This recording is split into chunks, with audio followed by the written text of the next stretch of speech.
and welcome to Glass Garden Apothecary. I am Josephine Glass, and I'm going to be talking about my period peace tea today. I know I've made a previous video, but I've changed the recipe a little bit since then. I've read books, I've learned, I'm in a course, I'm taking classes. You learn new things, so you change what you do. The period piece now contains red clover, willow, lady's mantle, yarrow, motherswort, rose, hibiscus, and orange peel. The last three are mostly to make it taste less terrible. Motherswort, while a wonderful herb that does so many wonderful things, is disgusting. So, even though I've already gone through this recipe before, what I want to do is go through each herb, how they work, what they do, and why they're helpful to periods. And people with periods should know how to make them better and not have to, if you don't like taking pills or can't afford pills, then, maybe herbs is the way to go. And we've been taught so often that whenever you have a period, you're just meant to suffer.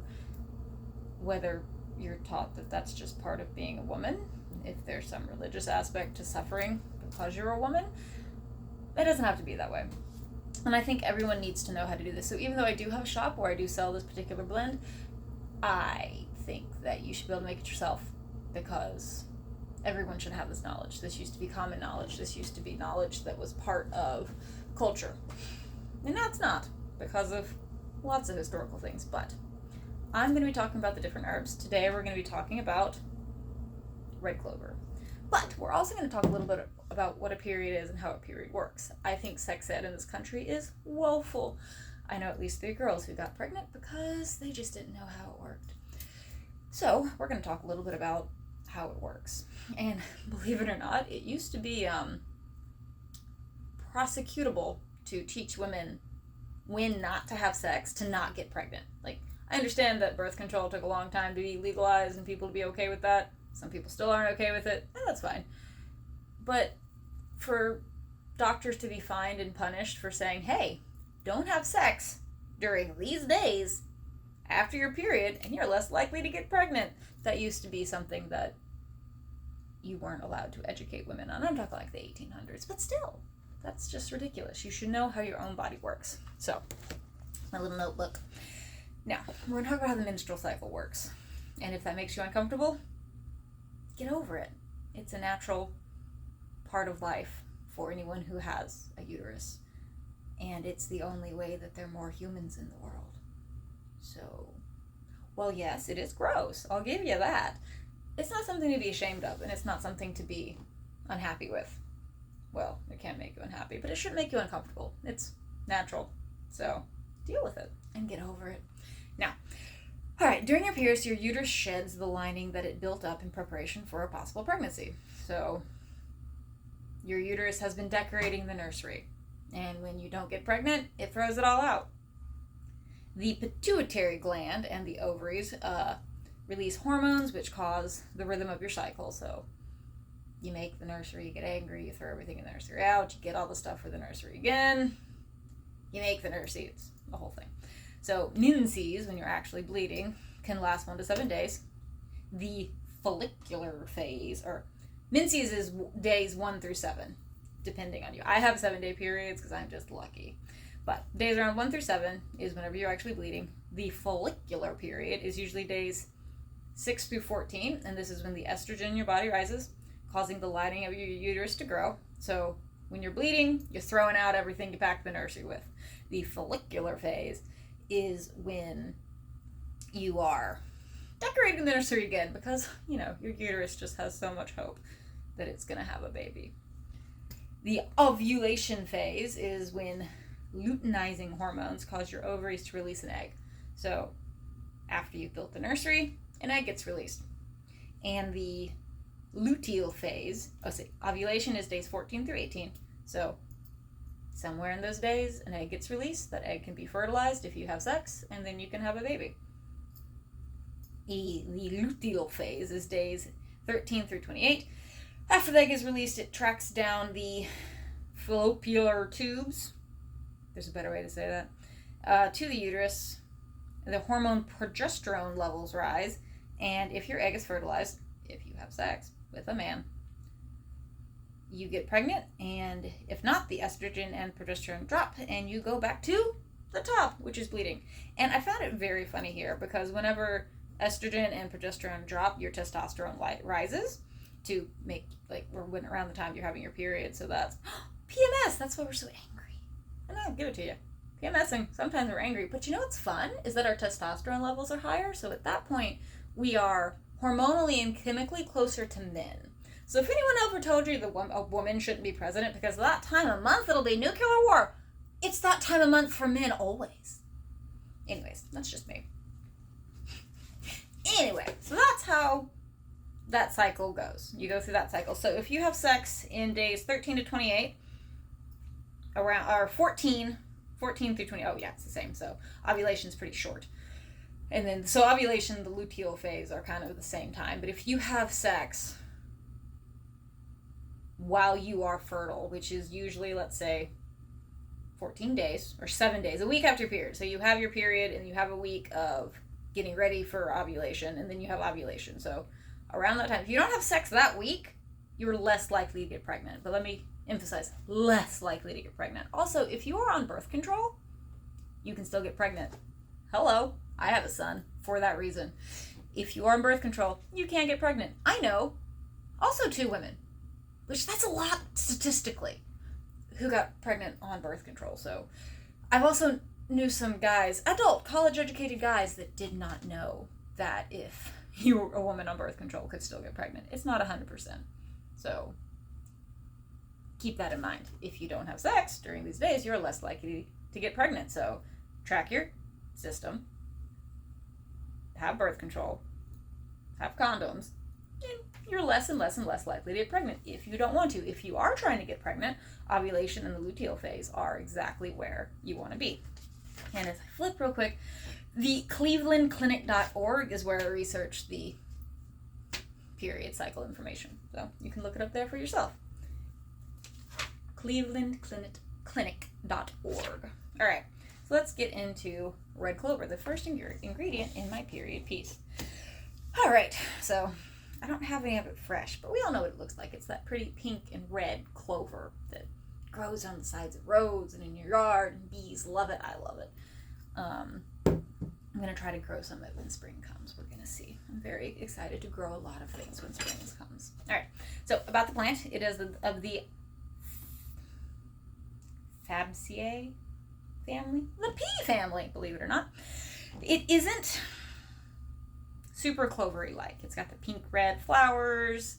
It blooms all summer. It is edible. It's all edible. Leaf, root, and flower. The seed pods can be ground into flour. That's cool. And the taproot is edible like a dandelion root. I didn't know that before I researched this, which is cool. The medicinal uses, you can eat it, you can make a tincture out of it, you can make a tea out of it, which is what I do. I make the period tea. Most everything I make is tea, because I can't sell alcohol to you. But if you want to make a tincture, what you do is you get a high alcohol vodka, something, rum, moonshine, that's whatever you like, and you let an herb sit in it for a long period of time, and then you can strain it out, and that is highly concentrated, and some herbs release different compounds depending on what you have mixed, like saturated them with. I don't know. Like some herbs, if you do it in alcohol, it's poisonous, but if you do it in a tea, it's fine. So be sure to do your research about those. And I'm not talking about doing a tincture with alcohol for red clover, so none of this information has to do with alcohol. It is entirely for tea. When you do it in boiling water, it releases the compounds that do these things. All right, so it is high in phytoestrogen and isoflavone.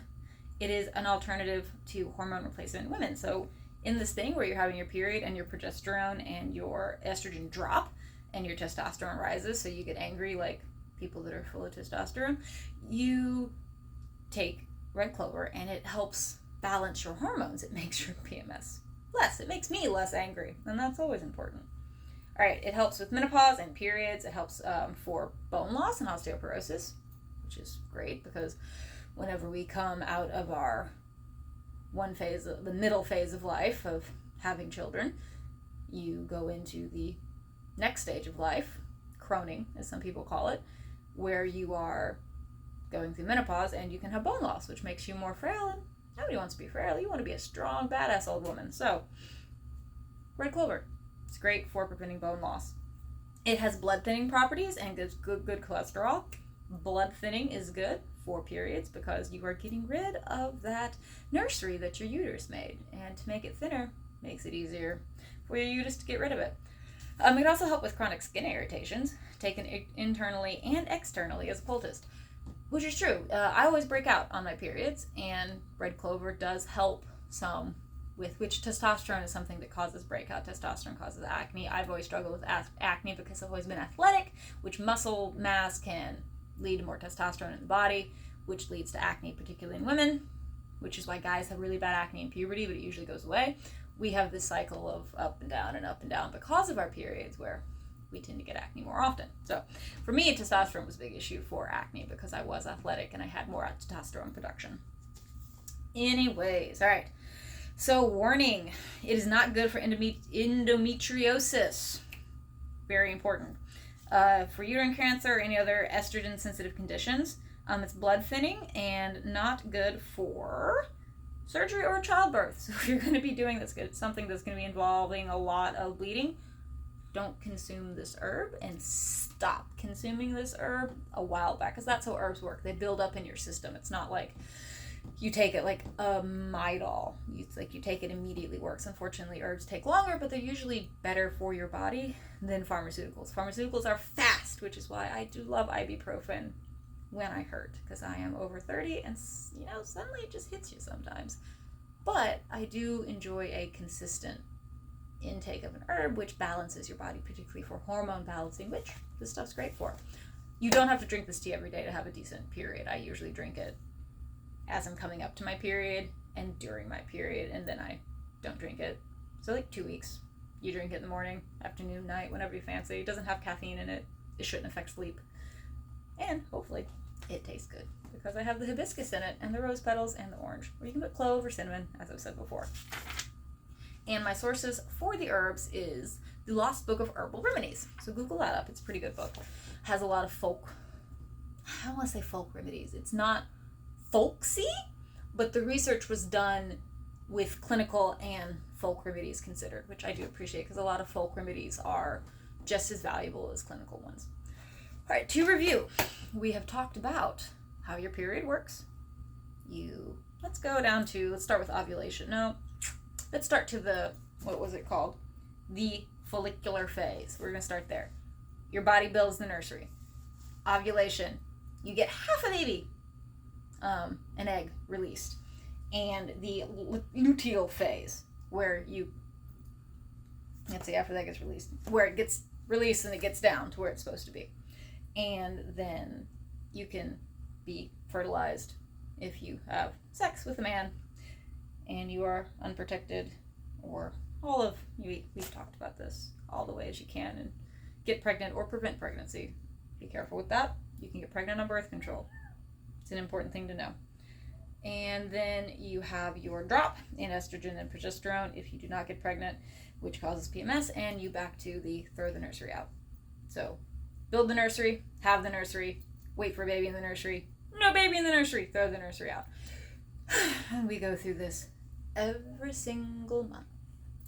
And we did red clover, and red clover is good for balancing hormones. That's the main thing that I use it for in my period tea, is the balancing of hormones, because that's, what's happening.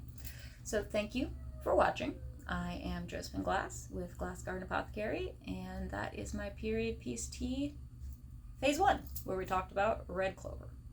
Please be aware that nothing in these videos is meant to cure or diagnose any conditions, and everything should be done with a doctor's advice and help, because I am not a doctor, and doctors are very important.